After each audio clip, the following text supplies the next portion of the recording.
Hi everyone and welcome to your tech tip of the week. In this video we're going to learn how you can reset your Active Directory password using the self-service password reset tool.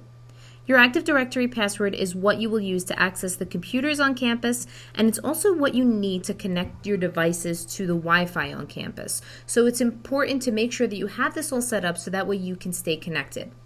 So I have my browser window open here, and if I want to access the reset tool, I'm just going to go to my address bar and type in sspr.wagner.edu. This will take me to the login screen here where I can just log in with my current Active Directory username and password. Now, if you did forget your Active Directory password, you would click on Forgotten Password and you would follow the prompts that you need to reset that password. I'm going to show you what you need to do for that at the end of this video, but for right now, I just want to show you what happens when you first log into this. So I'm going to put my current Active Directory password in here and press Login. And then I have a few options that I can choose here. Now, since I know my current password, I can just go press change password if I want to change it. There's a few requirements here that I have to follow. I put the new password in and confirm that, and that will change my password for me. You also have an option here to set up your password responses. And basically this just will allow you to pick a series of questions that only you know the answer to. So that way, if you do forget your password, you'll be asked 2 of these questions and you can then go ahead and reset your password once you answer them correctly. So if you want to set up your responses, you would just click on the button here, choose one of the questions from the list here, whatever one you definitely know the answer to, and put that answer right here in the text box. I already have my responses set, so I'm not going to do that in this video, but it's very straightforward. You just choose it, put the answer in here, and save the responses. So I'm going to press cancel, and I want to log out because I want to show you what will happen if you did forget your password.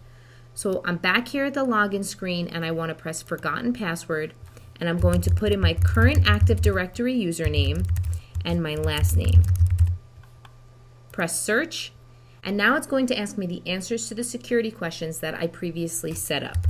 And press check responses.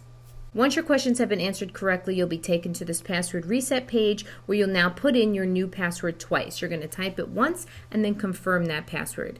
Now note here at the top it says that these passwords have to be changed every 120 days. And it has to be different from your last 3 passwords as you create them.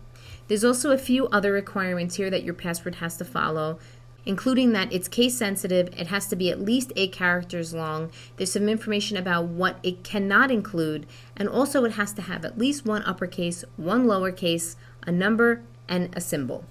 So I'm going to put my new password in here, press change password, and now it's telling me that my password has been changed, and I should get an email that's letting me know that my password has been changed. Just give it a second until the percentage goes to 100. And once everything is all set, you can press continue. You can log into your Active Directory account now without any issue.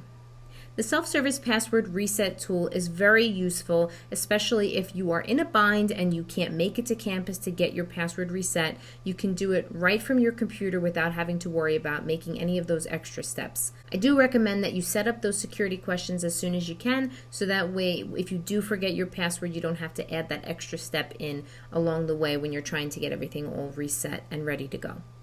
I hope you liked this tip and that you found it useful. Thank you for joining me for your tech tip of the week. Have a great weekend.